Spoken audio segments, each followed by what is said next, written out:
stoppen we met handen schudden. Dus u kunt voet zoenen, u kunt elleboog stoten, wat u ook wilt. Ik zie op scholen allerlei prachtige varianten. Oh, sorry, dat mag niet meer. Sorry. Nee. Over. Ik wil er nog wel. Zo, ja. Erg, zo'n gewoonte.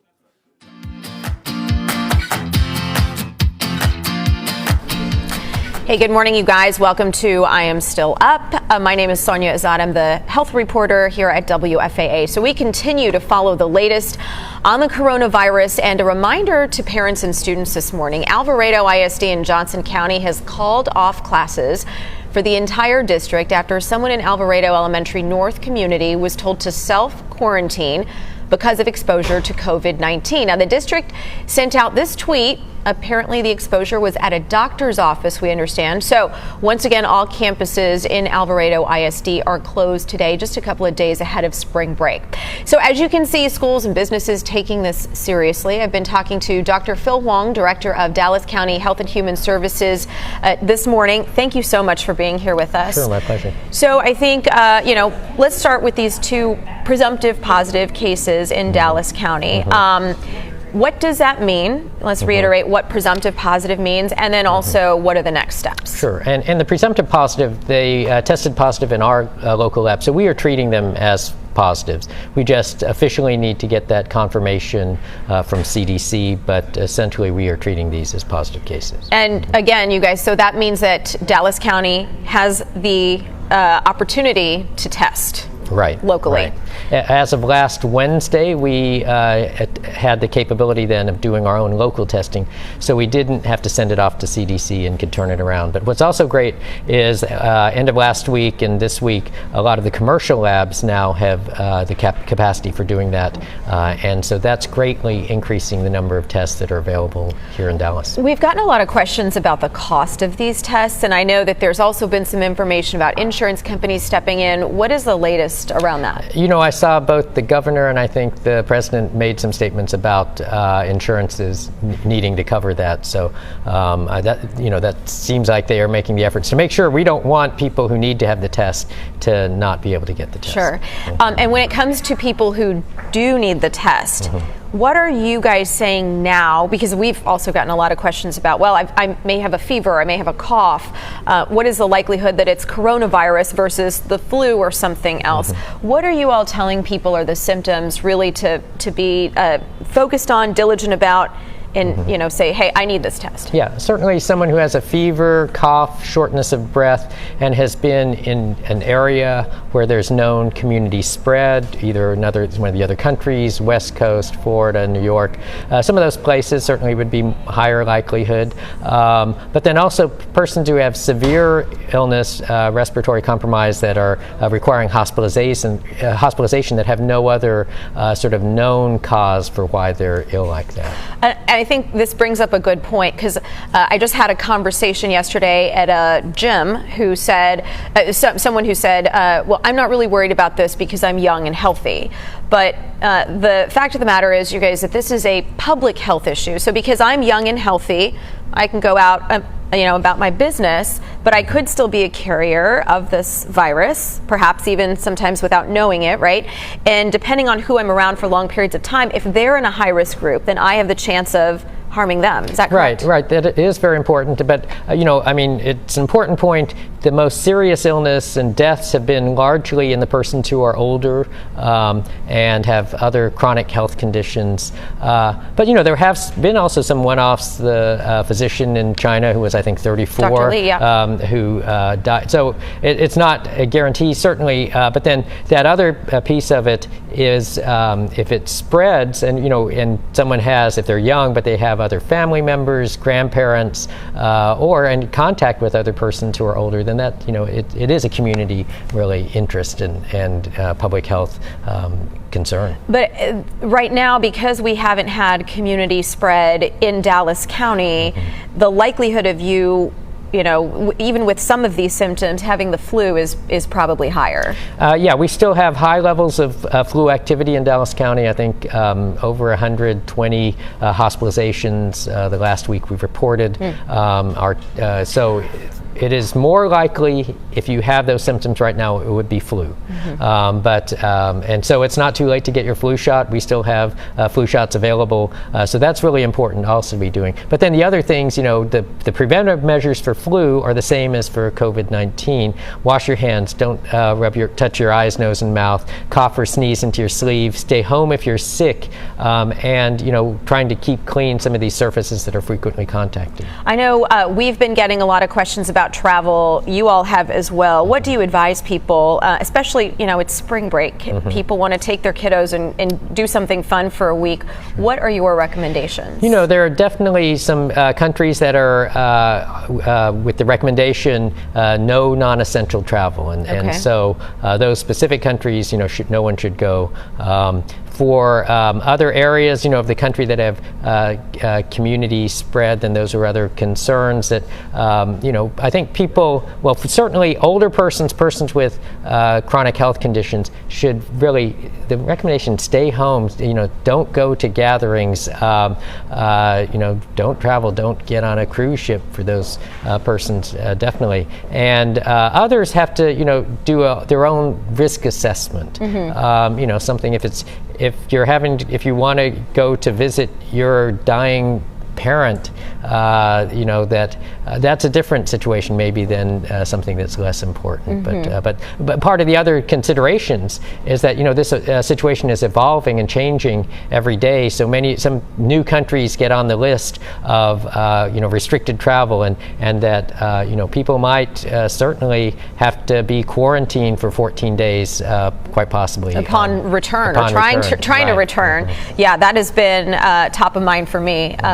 In considering my movements as well. I know that you guys have been sending in your questions, so we're going to try to get to as many of them as possible. We appreciate in advance your submitting the question. So here's one. What if you tested positive? Are there any treatments that are given to assist with the process until a vaccine or cure becomes available? I think this is a good question because we've been reiterating vaccine is still in the sort of testing phase here, and it could take between 12 to 18 months potentially, right, until that is something that's even an option. Right, and so they are, there are certainly some experimental treatments. They are trying to find out what might be effective, and that is part of, right now we're in the containment mode here locally.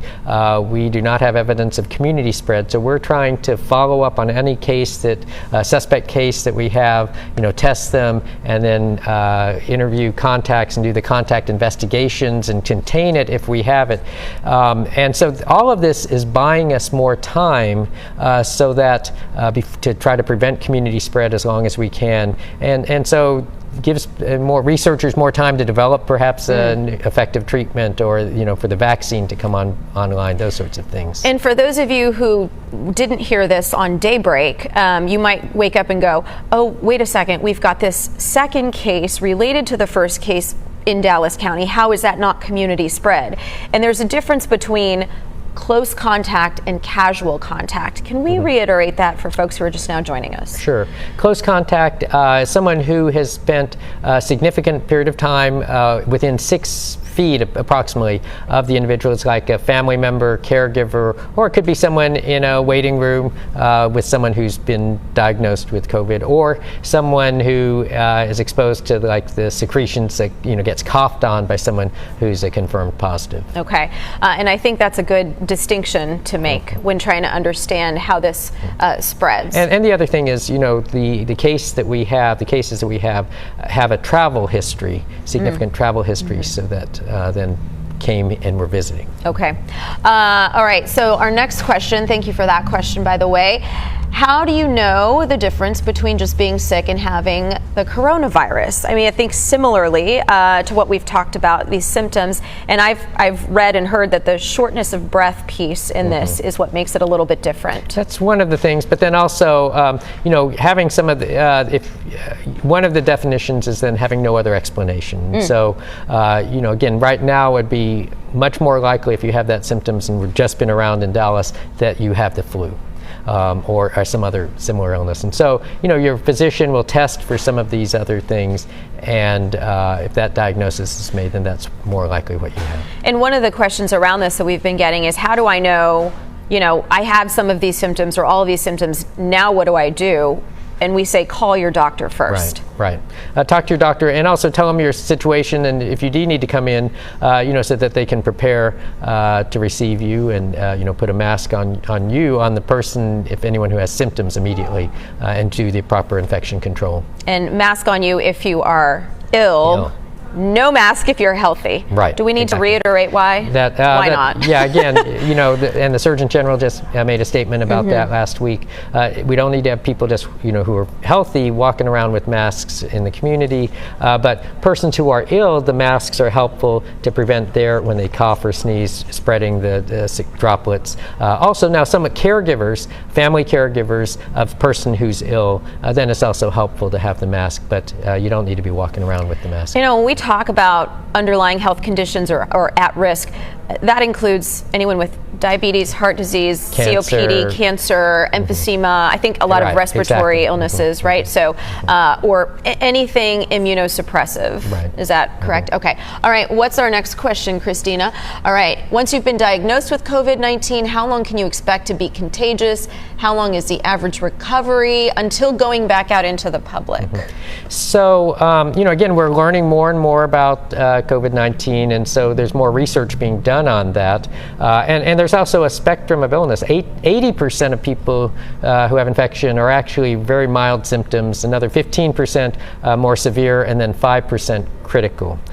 So, the extent and breadth of illness is sort of broad. I think they're looking at some of the tests, and these are still preliminary, but I've seen some studies saying that 10 days after symptoms, then perhaps the communicability is no longer there. Although, some people are testing, identifying still some of the markers for it, and it's not clear how significant that is for transmission, but it's seeming that, 10 days after symptoms, then people are no longer transmitting it. There's also, when we have confirmed cases, official ways, like if we are isolating people, they have to have 2 negative tests, sets of tests, before they would be considered okay to be out of isolation. And so certainly that 14-day isolation or quarantine period is conservative but necessary in this case. Right, absolutely. And we've sort of been fortunate, we were talking about, to have had most of the activity not here in our immediate area, and sort of get to watch and observe and learn from what's going on elsewhere. Yeah, we are definitely, seeing what's happening in China, South Korea, Japan, all these other countries, as well as on the West Coast. And so everyone is learning from what others are doing, seeing what's most effective, and sharing information. We are working very closely with our regional partners, with the state, with the CDC, to really to address this. Well, and I know you're being briefed minute by minute, probably, really, about this situation. We certainly appreciate your time this morning and your insight. It's incredibly valuable to us. So thank you so much for being here. Thank you guys for your great questions. If you have more, keep them coming. We'll try to get them answered for you. Have a great day. To get some perspective on where we are in this crisis, let me bring in our chief medical correspondent, Dr. John Torres. It was only a few months ago we were talking about how deadly the flu season is. It kills more than the coronavirus. So why is this virus so much more worrisome? Lester, both the flu and coronavirus are respiratory illnesses. They have similar symptoms, and they can both be deadly. But the big difference here is that we know the flu. We have a vaccine for it and medications that work well, and we know that the flu is seasonal. It'll start to wind down come summer. But when it comes to the coronavirus, it's still mostly a mystery. We don't have any treatments. It appears to be more deadly than the flu, especially in the elderly, and it continues to spread faster than we expected. The hope is that it'll also be a seasonal virus, but Lester, only time will tell. To what we don't know that can be so disturbing. In a lab north of New York City, there is palpable anticipation that a defense against, even treatment for, coronavirus is close at hand. We are optimistic because we've done this approach to treat many human diseases, 7 different diseases. The company, Regeneron, is in a global race among pharmaceutical companies to tackle coronavirus. Okay, so if you take a look under the microscope, scientists here are creating pseudo-coronavirus, meaning the virus minus its ability to replicate, allowing them to leverage what they believe is their secret weapon, mice. housed in these protective structures whose immune systems have been genetically altered to mimic those of humans. The brainchild of George Yancopoulos. With the idea being that you could challenge these mice with any disease, potentially get an immune cure. In a typical vaccine, like the flu shot, for example, the injection contains a small amount of the virus to cause your body to develop antibodies against it, but that can take weeks. In this case, Regeneron essentially exposes the mice to the pseudo-coronavirus. They then create the antibodies that, when delivered to humans, provide immediate protection. They are in the process of testing each antibody to how well it blocks the virus. Over the course of the next several weeks, they will choose the best ones, create this cocktail, put it in these cell lines that can be scaled up into these giant vats, and off to the races. It's the same process Regeneron brought to the fight against Ebola, an antibody treatment that dramatically boosted survival rates in Africa. Having even the possibility of producing something that can change the course of this epidemic is extremely exciting. The company is targeting human testing by late summer and is optimistic enough that it plans to simultaneously begin producing 200,000 preventative doses per month. Do I call it a medication or a vaccine that you're working on? Some people would call this a passive vaccine. That is, we vaccinated the mice and taken the important protein, the antibody from the mice, and giving it to a person. It's a vaccine in the sense that it's used to prevent the disease. But also, at higher doses, it can be used as a therapeutic, something to treat the disease. And as you know, the pharmaceutical industry has been under fire for drug prices. Yes. Is this going to be affordable once it's produced? Yes, it doesn't do anybody any good in this kind of setting or any kind of serious health setting not to make your products affordable. Regeneron's approach is just one of many promising developments in an all-hands-on-deck effort by biotech companies. This is probably the biggest moment for our industry in terms of everybody in the industry wanting to do the right thing. They want to make a difference to people, and they want to show the world. The vaccine, if approved, would offer several months protection from the virus and would likely be made available to healthcare workers first.